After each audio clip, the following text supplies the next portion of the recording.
오늘의 메인 주제인 SK텔레콤, SK그룹의 얘기를 하겠습니다. 자, SK텔레콤을 얘기하기 전에 SK그룹을 잠깐 아셔야 되는데 이 얘기는 다 아시죠? SK그룹이 어디서 왔는지 들어보셨죠? 선경. 이거. 우리들 마음속에 모두 있는 거 있잖아. 이 성경. 성경그룹의 역사를 잠깐 말씀드리면은 1981년. 와, 이게 언제냐? 아, 이게 40년 전인가? 성경이 성경이라 그러면 이상하다. 성경이 세계 네 번째로 컬러 비디오 테이프를 개발한 게 1981년이에요. 뭐 UHS, 뭐 베타 이렇게 나오는데 이 비디오 테이프를 그때 만들면서 상당히 대박을 치는데 이거 잠깐 보여드리면 세계 과학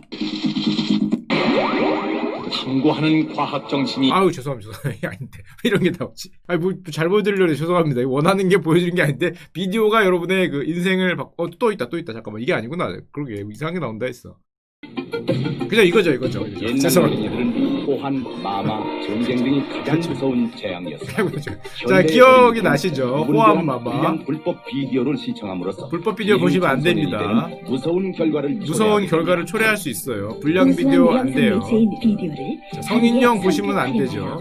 맑고 고운 심성을 하여튼 뭐 이런 게 할 때가 있었는데요. 자, 이딴 걸 왜 보여드립니까? 여러분들의 그 추억 여행을 잠깐 기억나시는 형님들 다 계시죠? 흐뭇하게 보시는 거 보면은 저런 게 있었는데 저 때가 성경이죠. 성경을 보면 자, 이게 성경이 언제부터 등장을 하냐면 우리나라 재계 1위에서 10위까지 쫙 있는데 위에는 물론 삼성, 현대, 삼성 아니면 현대가 계속 10년 단위죠. 60년, 72년, 79년 이 정도인데 쭉 보시면 이 럭키 진짜 추억의 그 이름 럭키가 있고 중간에 효성도 있네. 79년 국제상사 언젠가 한번 말씀드릴 있겠지만 날라간 거죠. 한진도 한진 쌍용 하나 성경 79년도에 성경이 우리나라 10등에 드디어 들어와요. 그 다음에 어디까지 올라가냐면은 여기서 이렇게 올라갑니다. 87년에. 그리고 94년에 이렇게 가고 2008년에 3위가 되고 지금도 2위냐 3위냐 하는 데까지 올라가죠. 79년에 등장해서 굉장히 가파르게 잘 올라간 그룹인데 M&A로 굉장히 성공을 많이 했어요. 선경의 대표적인 M&A 성공을 보면은 역시 형님들은 다 기억하시는 유공 1980년에 선경이 유공을 인수합니다. 유공이 뭐냐 하면 우리 유공 축구단 아저씨들 있던 거 코끼리 뿌 다 기억나시죠? 이 유공 뭐 하는 회사냐? 이거 석유회사. 석유회사를 얼마에 인수하냐? 약 800억에서 900억입니다. 유공 주식의 50%를 40년 전이니까 40년 전에 800에서 900억에 인수를 하는데 당시에 이미 세전 순이익이 233억짜리예요. 233억짜리를 멀티플 4배에 인수한 거니까 굉장히 인수를 잘했죠. 이게 대박이 났죠. 이게 뭐가 됐어요? 지금의 SK이노베이션. SK이노베이션의 이제 원 모습이라고 할 수 있는데 그 당시에는 여러분들의 추억 여행을 잠깐 더 드리면은 이것도 있었습니다. 호남정유 하면 저는 여자 배구밖에 생각이 안 나는데 몇 연승했더라? 한 80연승 하신 우리 장 누구 누느냐? 하여튼 그 누님이 계시는 여자 배구가 생각이 안 나는데 호남정유는 직스 칼섹스가 됐죠. 자, 그래서 유공을 인수하면서 성경이 드디어 원유산업 돈이 계속적으로 들어오는 캐시플로우를 갖게 되는데 이거 이후로 또 하나 대박을 칩니다. 뭐냐면 1994년에 한국이동통신의 대주주로 확정이 돼요. 물론 이제 91년에 한번 들어갔다가 다시 뱉었다가 다시 받게 되는데 와, 이게 대박이죠. 한국이통의 대주주다. 이게 무슨 소리냐면 뭘 인수한 거예요? 그쵸? SK텔레콤을 받은 거예요. 일단 유공을 받아서 석유 쪽에 들어간 다음에 SK텔레콤을 받아서 통신 쪽에 들어가는데 그룹의 두 축이 이때 완성이 됩니다. 돈이 너무 많은 그룹이 돼요. 딱 봐도 이거와 이거는 누가 봐도 현금 박치기잖아. 캐시플로우가 워낙 좋은 기업들이기 때문에 이때부터 굉장히 무너지지 않는 그룹이 되고 이후로 또 한 15년 뒤에 이번에는 정말 그룹의 전체 색깔을 바꾸는 기조를 바꾸는 모토를 바꿀 수 있는 인수가 됩니다. 그게 하이닉스를 인수하죠. 2011년에. 하이닉스를 인수해서 지금 그게 SK텔레콤이 돈이 워낙 많아서 그 돈으로 SK 하이닉스를 3조 4천억에 사면서 지금의 SK그룹의 모습이 되죠. 이노베이션, 텔레콤, 하이닉스, 기름, 통신, 반도체. 지금의 SK그룹의 어떤 모습이 딱 나오면서 현재 어떻게 됐냐? 삼성이 당연히 4대 그룹 수익 독보적 1위고요. 지금 2위를 놓고 현대차와 SK그룹이 치열하게 싸우고 있어요. 하이닉스 인수하기 전에는 현대차에 절대 안 됐는데 하이닉스 인수하면서 사실상 2위로 올라가는 게 아니냐. 그룹의 영업이익으로 보면은 당연히 가장 많이 올라간 보라색이 삼성이고요. 그 다음에 이렇게 올라가는 게 SK입니다. 나머지 현대차와 LG는 둘 다 약간 각도가 현대차는 각도가 아래로 가고 있고 LG는 그냥 옆으로 가고 있기 때문에 거의 두 그룹이 우리나라 사실상 양대 그룹으로 떠오르게 되는데 저렇게 인수합병으로 많이 성공을 했죠. 자, 그러면 잠깐 옛날 얘기 드리면 옛날 방송에서 기억나시죠? 이게 SK그룹 지분도인데요. 여기를 딱 치려는 분이 있었죠. 기억나시죠? 멱살을 딱 잡아서 아주 대박이다고 우리나라를 떠나가신 분. 옛날 방송 한번 보세요. 소버린입니다. 소버린 사태가 뭐냐면은 SK그룹의 여기에 목줄을 잡아서 여기 지분을 올려서 이거를 다 먹어버리겠다라고 한 게 소버린 사태죠. 대단한 형들입니다. 이거를 다 먹고 그때 협박했던 게 SK텔레콤을 팔아버리겠다라고. 그래서 와, 대단하죠. 외부에서 들어와서 SK, 그때 주 SK였는데 SK 지분 높인 다음에 우리가 SK텔레콤을 팔아서 현금 배당받고 나가겠다 이딴 소리 해갖고 SK그룹이 완전 뒤집힌 적이 있었죠. 이걸 진짜 팔아서 현금 배당받고 나갔으면 거의 SK그룹에 아마 천하의 원수가 됐을 텐데 그냥 돈 벌고 나갔습니다. 여기 보시면 여기 형제예요. 형제 자매고 사촌형입니다. 왜냐면은 그 창업주가 계시고 여기 창업주 1남의 아들들이고 요렇게가 또 형제시죠. 1남의 아들들이고 2남의 아들 자매이기 때문에 요렇게 형제, 요렇게 형제예요. 그러다 보니까 뭐 지배구조 굳이 아실 필요까지는 없는데 요렇게가 형제니까 아무래도 요렇게 계열 분리를 해서 요즘에는 SK 디스커버리라고 있는데 사실상 계열 분리에 가깝죠. 연결된 게 거의 없고 케미컬과 가스 같은 경우는 요렇게 따로 나와 있는 게 현재 SK그룹의 현재입니다. 자, 이건 이제 SK그룹의 모습을 잠깐 보여드린 거고, 자, 그럼 오늘의 주제인 SK텔레콤 얘기를 해보죠. SK그룹이 정말 잘 나갔지만 정말 안타까운 기업이에요. 표현 이상하죠? 왜 안타까울까? SK텔레콤이 조금만 잘 됐으면은 저는 어떤 생각을 하냐면은 거의 망상에 가깝지만 지금 SK 엄청 잘 나가잖아요. 여기 있잖아요. SK텔레콤이 2010년도 그 고비에서 조금만 현명한 판단을 어렵겠지만 했으면 아마 이렇게 됐을 겁니다. 제 생각에. 심지어 이렇게 갈 수도 있었어요. 지금 여기 있지만 물론 SK가 워낙 훌륭한 결정을 많이 했지만은 그래도 더 욕심을 내자면 SK텔레콤은 자, 그게 왜 그런지 한번 봅시다. 자, SK텔레콤이 얼마 전에 매출액을 발표했어요. 2020년 2월 7일입니다. 연간 매출 뭐 사상 최대입니다 하고 와 박수치고 와 뿌 잘했어요 SK텔레콤이라고 생각을 하고 신문 기사를 넘기시면 안 돼요. 그러면 너무 신문 기사를 대충 보시는 거예요. 잘 보면은 뭐 순이익 그래 뭐 8,600억 좋아 다 좋은데 잘 보시면 제목은 이거지만 여기 뒤로 보면 영업이익이 7.6% 당기순이익이 72.5% 뭐했다? 감소했어요. 그러니까 이거를 잘 봐야 돼요. 대충 이거 보고 넘어가면 안 돼. 잘 보면 뒤에 감소가 있습니다. 자, 그리고 실제로 레포트들을 찾아보면은 우리 형님들이 쓰신 레포트의 제목이 뭐라고 나오냐면 어닝 쇼크다. 지금 역대 최악의 부진이다. 아니, SK텔레콤이 왜 우리나라에서 가장 잘 나가는 통신사고 지금 뭐 5G 시대가 오고 사실상 독점까지 애들 과점하고 있는 시장인데 왜 역대 최악의 부진이라고 얘기할까? 여기 나오죠. 방어주의 대명사. 이것도 사실 마음이 아파요. SK텔레콤이 왜 방어주가 됐어야 됐나도 마음이 아픈데 방어주의 대명사로 추앙받는 SK텔레콤에게 무슨 일이 벌어지고 있는 거 이런 주제가 레포트로 나오는데 이 레포트의 주제는 이제 뭐 통신 쪽 얘기였고 이거 떠나서 자, SK텔레콤이 왜 지금 약간 고난의 시기를 겪고 있는지를 한번 봅시다. SK가 SK텔레콤 을 산 게, 한국이동통신을 산 게 1994년이었죠. 이때 사갖고 지금까지 갖고 있는데 중간에 큰 거를 보면은 SK텔레콤이 기억이 나시는 분이겠지만 신세기 통신을 인수합니다. 1999년에 017 형님들의 추억 속에 있는 017을 가져가요. 이때 얼마나 되냐면은 휴대폰 가입자 시장의 57% 매출 규모로는 60%가 되면서 독점 얘기가 나와요. 자, 신세계 통신 기억 안 나시는 형님들을 위해서 제가 또 가져왔습니다. 형님들의 추억 여행을 잠깐 보여드릴게요. 전파의 힘이 강한 파워 디지털 017. 죄송합니다. 왜 이런 게 재밌지? 하여튼 저 파워 디지털 하는 시대가 있었어요. 파워 디지털 하는 시대가. 죄송합니다.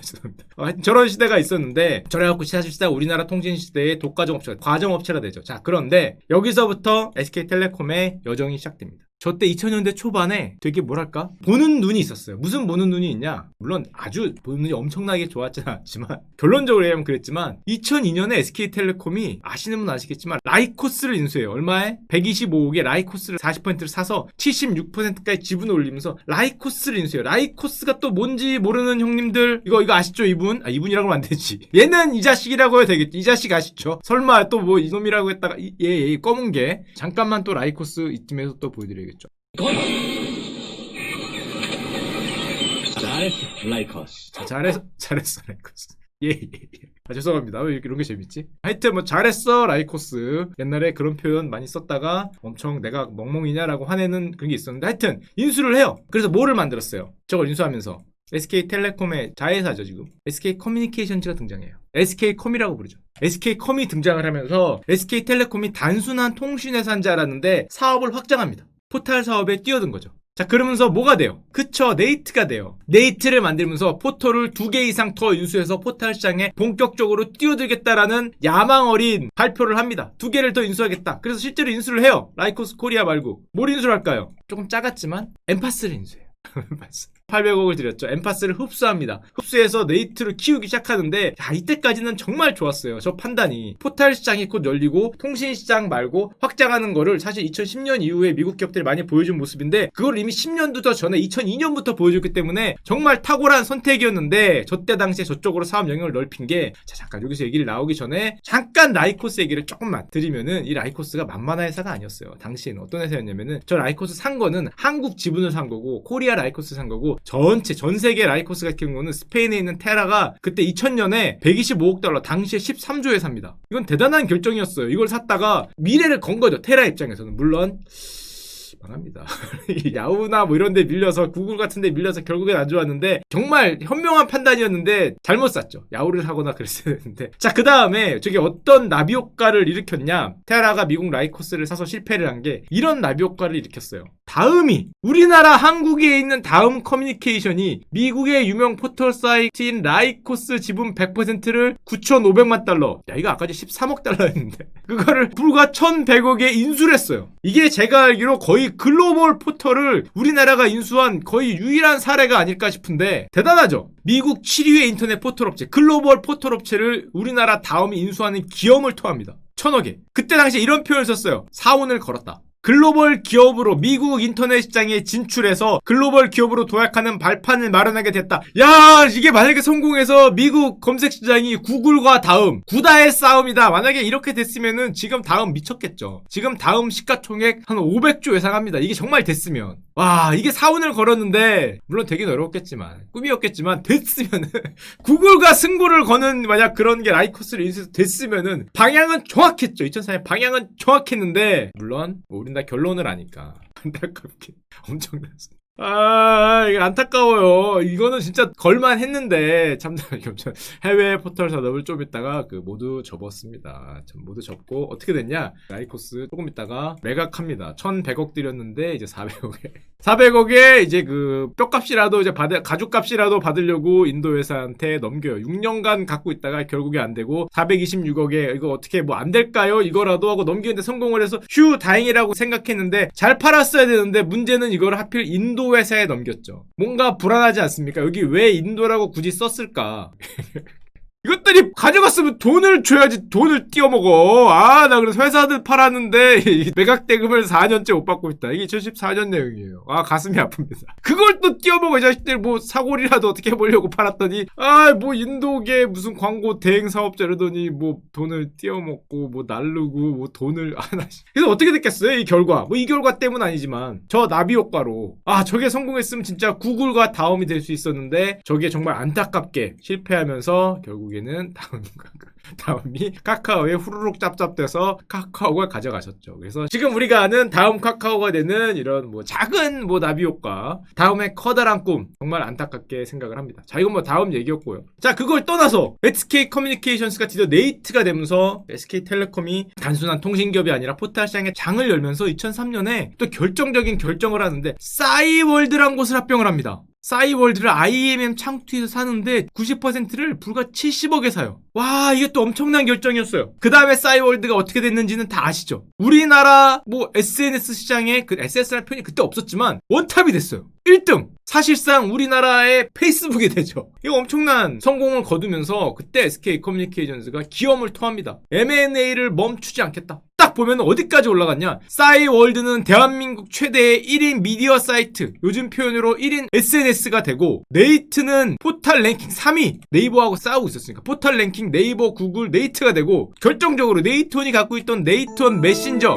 마이크로소프트 메신저를 제치고 국내 메신저 시장 1위 카카오톡이었죠. SNS 1위, 메신저 카카오톡 대신에 네이트원 메신저가 1위, 포털 시장 3위. 와, 이거 지금으로 보면은 진짜 어마무시한 건데, 지금 싸이월드 메신저 1위, 네이트원 메신저, 포털 3위 네이트, 이거를 다 갖고 있었는데, 이것만 갖고 있던 게 아니라 통신업이 있었잖아요. 통신업이 있는 상태에서 서브로 다리를 핀 게 이렇게 됐어요.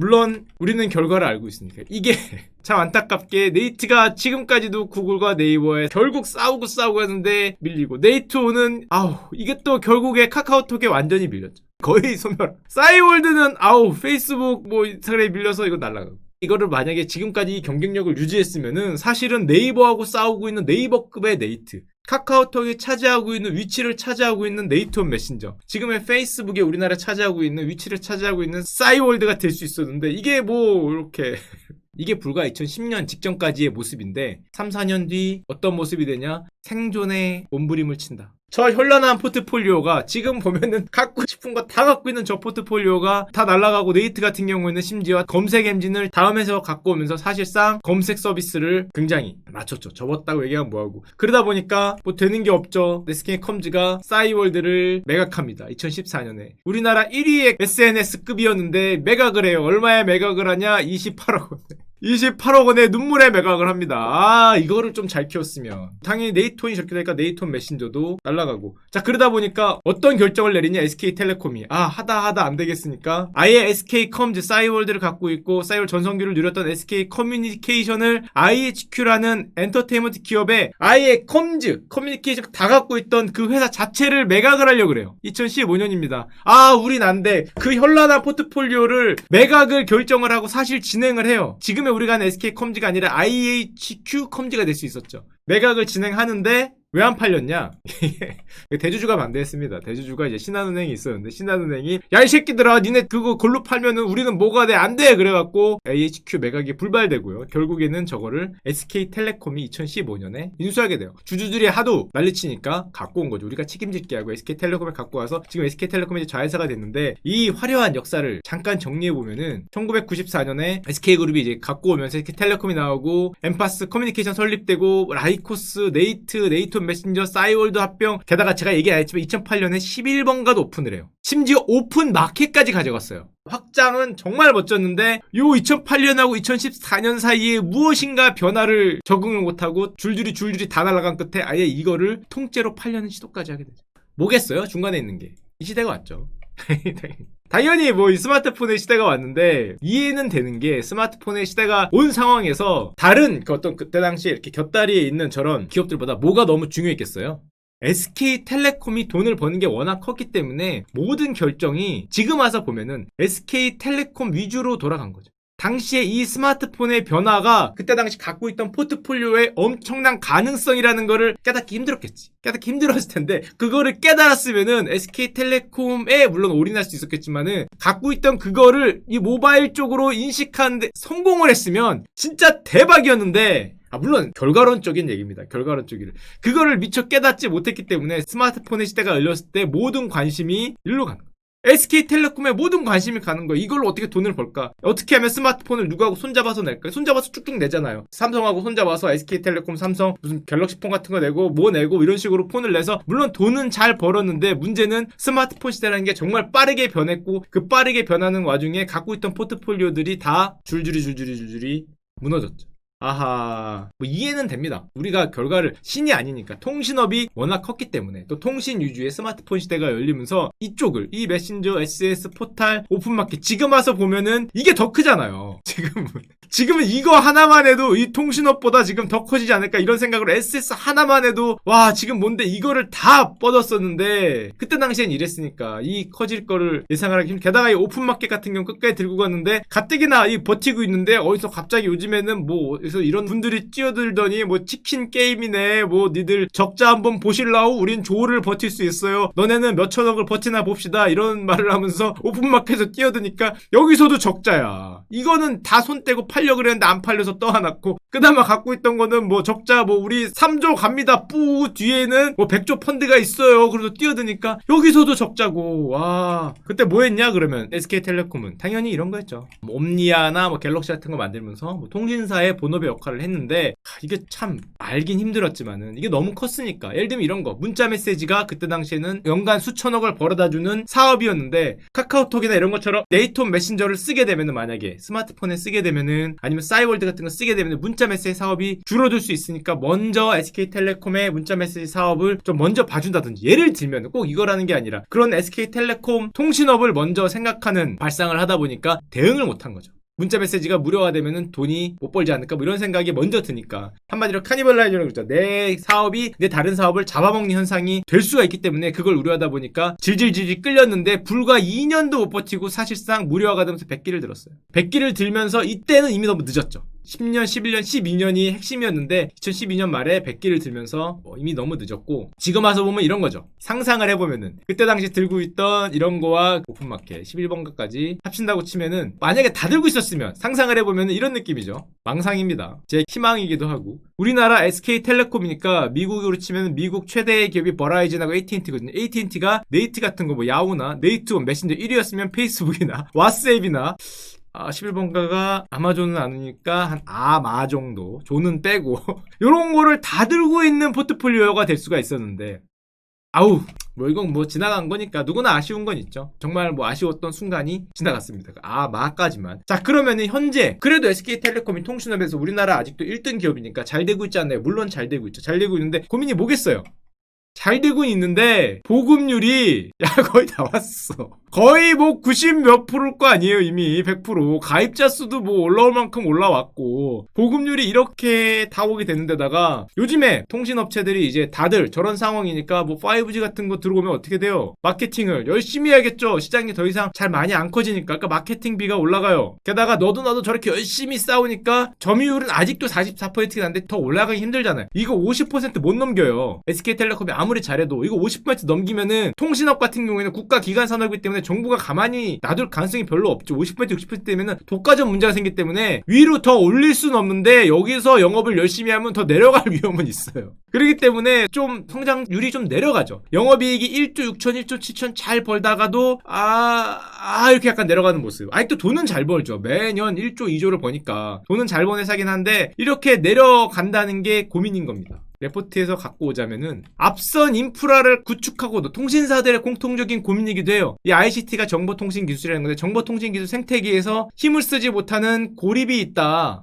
근데 사실은 다 있었죠. 다 있었는데 이게 다 날아가면서 고립이 된 거긴 하지만 어쨌건 결론적으로 내가 인프라는 다 갖고 있는데 고립돼 있는 모습을 보이게 되고, 이거를 2015년, 16년, 17년 지나가면서 당연히 똑똑한 분들이니까 눈치를 채죠. 야, 성장성이 내려갈 수 있고 우리도 정보통신기술 이 생태계 안에서 무언가를 해야겠구나 라는 거를 또 눈치를 채십니다. 그리고 미국의 예를 봐요. 그때 당시에 왜 미국의 예를 보냐면은 미국은 4대 이통사가 이렇습니다. 다 아시죠? 버라이즌과 AT&T가 1, 2위를 다투고요. T-모바일, 스플린트가 3, 4위를 다투는데 얘네들도 똑같은 고민을 해요. 이 통사들이 2010년도 스마트폰 시대 이후로 우리가 판을 깔고 남들이 다 먹고 있잖아요. 지금 우리가 네트워크는 까는데 남들이 그 네트워크 위에서 어머 페이스북이네, 어머 아마존이네 이러면서 뭐 주가가 1조 달러 갈 것 같아요. 뭐 글로벌이 내 거예요. 이런 소리 하고, 야 근데 망은 내 거잖아. 망 뭐 중립성 얘기하면서 돈 올리면 확 그냥 뭐 이딴 소리 하고 정부하고 손잡고 자기들끼리 쎄쎄쎄 하니까 이걸 봐줄 수가 없기 때문에 엄청난 투자를 합니다. 똑같아요. 우리나라 고민은 똑같아서 어떻게 됩니까? 버라이즌 같이 1등가 돼서인가? 기억이 나시죠? 445달러에 그때 엄청난 투자, 저 정도면 거의 50조 가까운 투자라고 컨텐츠 때문에 사는 거죠. 아메리칸 온라인 사고, 허핑턴 포스트 역시 매체저 사고 이것저것 사고 돈 엄청나게 많이 들이죠. 버라이즌이 야후도 사고, 왜냐 야후의 기술과 컨텐츠를 가져야겠다. 야후도 사고, 얘만 그러냐? 그럼 보고 있던 AT&T가 에라이씨 안 되겠다. 나도 뭔가 해야겠다. 그때도 얘기했지만은 타임워너 사면서 이거 몇 조예요 이게? 거의 100조 가까운 돈으로 우린 아예 미디어로 가겠다. 컨텐츠로 가겠다. 이거 옛날에 나왔던 거죠. 사면서 변신을 미국 통신기업들이 저렇게 꾀하는 모습을 보이니까 보면은 버라이즌도 장기적으로는 미디어 기업으로 가겠다. 이러다가 우리가 인프라를 다 깔았지만은 플랫폼 기업들이 우리의 사과를 다 뺏어먹을 것 같으니까 우리도 단물 좀 빨아야겠으니까 디지털 미디어 기업으로 간다 이렇게 변화를 하니까, 하나만 더 보여드릴까?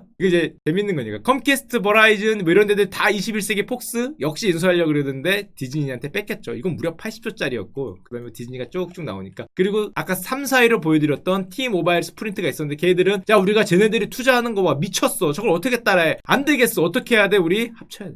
저 돈을 따라갈 수가 없어. 이게 3위고 4위였죠. 둘이 합쳐갖고 그러면은 우리가 지금 18% 12%인데 합치면 30%야. 쟤네도 한 30%돼. 그러니까 쟤네도 30, 얘네도 30, 우리도 30. 드디어 덩치가 비슷해졌어. 삼국지로 가자. 합쳤어요. 2018년 4월이에요. 참고로 이 스프린트에 돈을 투자한 게 뭐 맨날 나오는 우리 또정이 형이죠. 또정이 형이 돈을 투자했는데 그거 중요한 건 아니고, 자, 이런 변화가 나오는 가장 기본적인 이유가 이동통신 사업자들의 연평균 매출 성장률이 옛날에는 4.3%였는데 이제 점점 낮아질 것 같다. 2.1%로 갈 것 같다. 누가 보더라도 그거잖아요. 통신업 자체가 너무 많이 퍼지니까 특별한 혁신이 없으면은 좀 완만해지지 않겠냐. 그러다 보니까 방송통신 미디어 서비스에서 탈통신, 지금 갖고 있는 거 말고 다른 산업 간의 인수합병을 해서 뭔가 새로운 활로를 모색해야 된다라는 거를 사실 우린 먼저 했는데, 자, 저 미국 기업들은 2010년도 이후에 저런 거 많이 보여줬는데, 야, 우리 SK텔레콤은 2002년부터 사실은 아까 전에 보여줬던 그런 화려한 포트폴리오를 먼저, 남들보다 10년 먼저 들고 있었는데 그거 지나가고 남들은 이거 할 때 이제 다시 따라가야죠. 뭐 어떻게 하겠어요. 그러면 포기할 순 없잖아. 다시 따라가야죠. 자, 다시 한번 갑니다. 뭘 가요? 뉴 ICT 기업. 뭐 어렵게 써서 뉴 ICT 기업인데 정보통신 미디어 기업이라는 거죠. 결국에는 한마디로 지금 통신업 자체 성장률이 준화돼 있으니까 그거 말고 여기에 표현으로 따지면은 뉴 비즈니스, 새로운 비즈니스로 변화에 주력하겠다. 이건 2020년에 하신 말씀이지만 2018년 19년에도 한 2017년 이후로는 저기에 많이 얘기가 계속 나와요. 18년, 뭐 17년, 19년 똑같죠. 종합 ICT 기업 결국 뭐예요?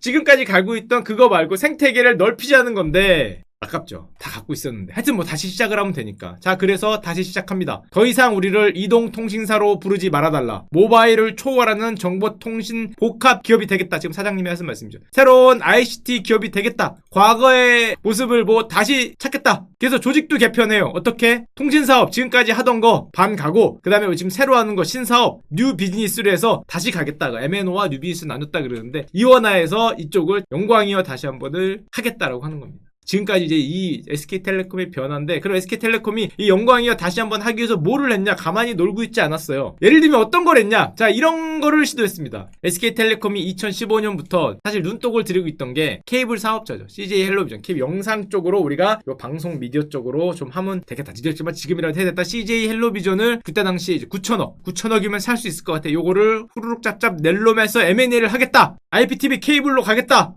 당연히 이게 죄송하지만 조금 있다가 공정위에서 no 유아 독과점 합병 no 해서 이거 날라가죠. 아, 이걸 날라가니까 이걸 옆에서 이게 쪽쪽 보고 계시던 다른 형님들이 LG U+죠. 어우, 잽싸게 후루룩 짭짭 8,000억에 가져가십니다. 이게 좋은 거였나? 저 형들이 살려다 못 사는 거 보니까 좋은 게 확실합니다 하고 2019년에 옆에다가 슈룩 가져갔어요. 아, 뭐 남들 사다가 못 샀는데 좋은 거겠지. 뭐 고민할 게 있어. 그러니까 SK 형들이 다시 저거라도 놓쳤지만 딴 거를 잡죠. 이걸 놓쳤어요. 요걸 잡는 게 요즘 많이 나오는 티브로드 합병을 해요. 2019년 12월 최신 뉴스예요. 티브로드가 뭔지 아시죠? 역시 케이블 사업자, 가입자 300만 명의 케이블 사업자고 태광산업이 들고 있던 거를 삽니다. 어떻게 사냐면은 뭐 굳이 아실 필요 없지만은 태광산업하고 이 SK 브로드밴드의 지분을 나눠주는 식으로 티브로드 합병을 사실상 성공을 해내고요. 자, 그래서 지금은 유료 케이블 쪽, IPTV 쪽에서 지금 뭐 KT, LGU+, SK 브로드밴드 이렇게 37대 24대 24 이제 황금비. 자, 요쪽으로 숟가락 하나 이렇게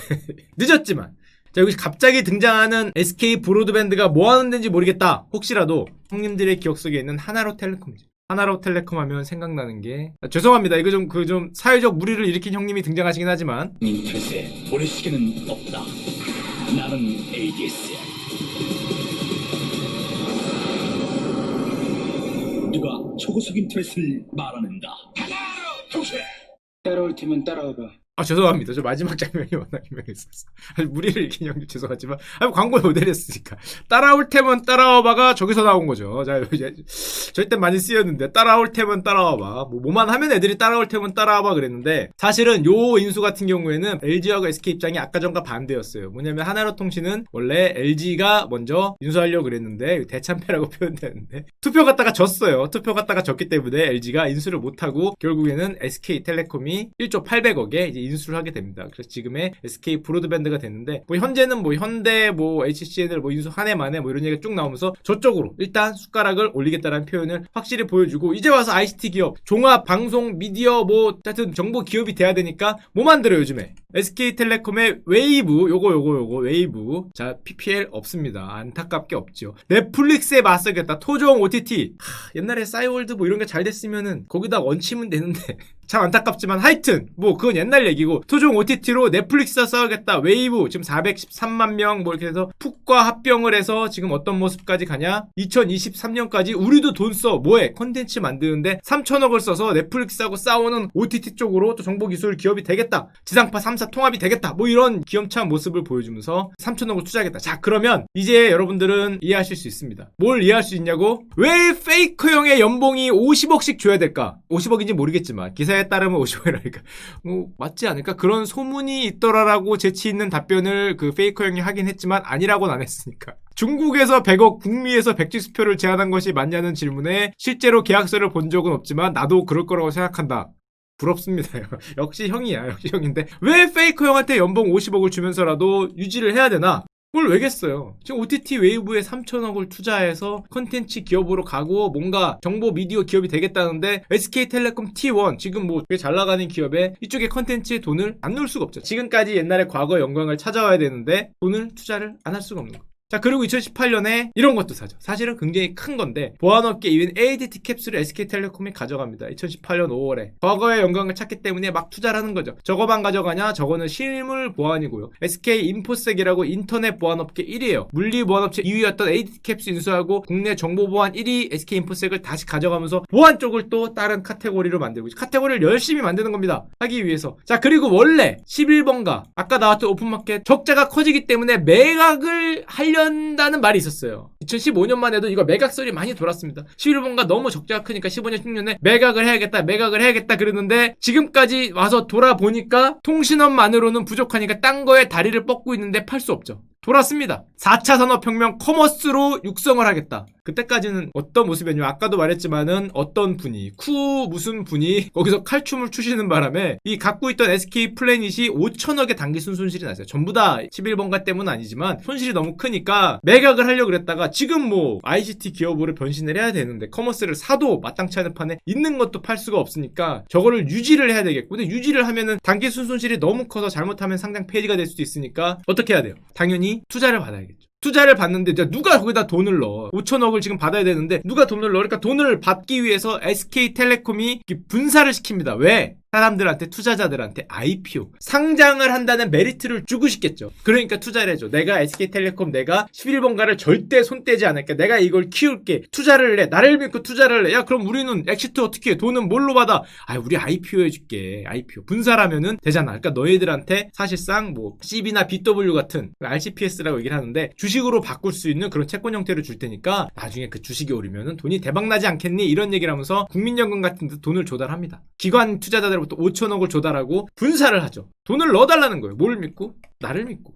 내가 절대 안 버려. 나 봐봐. 지금 여기 이렇게 투자하고 있는데 지금 11번가 버리겠어? 국민연금과 HNQ, 새마을, 뭐 금고중앙회 이런 데 돈을 넣어서 상장 가능성을 어느 정도 얘기는 해줬겠죠. 상환 우선주로 RCPS라는데 그걸로 상장을 하겠다. 이거만 있냐? 줄줄이 나옵니다. 카카오하고 손을 잡아서 3천억 규모의 지분을 맞교환하죠. 정보통신 분야의 카카오 형님들 우리하고 같이 가주세요. 라면서 손을 잡는데 자 문제는 그렇게 했음에도 요 MNO 사업, 기존 통신 사업이 76%예요. 아직도 너무 커. 거의 4분의 3이야. 근데 문제는 요 4분의 3이 아까도 얘기했지만 성장이 나왔기 때문에 실적 부진의 핵심이라 그러는데 그러니까 언제 턴어라운드 할 수 있겠어요? 뭐 2021년 얘기를 하니까 아직 좀 멀었다는 얘기고 저렇게 사방에다가 투자를 하니까 투자를 받아야 될 거 아니야. 자기들이 현금이 아무리 많더라도. 그러다 보니까 지금 콘텐츠 웨이브, 하이닉스 지분은 갖고 있는 거고 브로드밴드, 에이드캡스, 11번가 콘텐츠 웨이브에 모두 다 외부 투자를 받다 보니까 전부 다 뭐를 추진해요? 상장을 추진하죠. 상장, 재상장. 그 상장을 해서 여기에 들어온 투자자분들 그 돈을 엑시트할 수 있게 만들 때까 나를 믿고 투자를 해주세요. 우리가 이렇게 많은 거를 옛날처럼 포트폴리오를 뿌려서 종합정보 기업이 되겠습니다. 그리고 이번에 컨퍼런스 콜이라고 나왔던 얘기가 전부 다 IPO. 언제 하시겠습니까? 자회사. 우리 돈 들어가고 있는 게 원제스 외부 펀딩을 받은 11번가, 캡스, 브로드밴드, 원스터, 웨이브 모두 다 IPO를 고민하고 있다. IPO를 당사 주주의 이익으로 바꾼다면은 IPO를 해주겠다. 이런 조건을 걸고 있는 거죠. 자, 그러다 보니까 요즘에 레포트들이 어떻게 나오냐? SK텔레콤 그러면은 딱 이렇게 나옵니다. 지금 펼쳐놓은 포트폴리오들이 이제 좀 늦었지만 다시 한번 펼쳐놓은 포트폴리오들이 ICT 기반의 팔방미인으로 거듭날 것인가? 아니면 최소한 듀얼 OS로 성장을 할 것인가? 아니면은 이거 뭔 얘기고 이거죠. 돈 위에 쌓은 성이 될 것인가?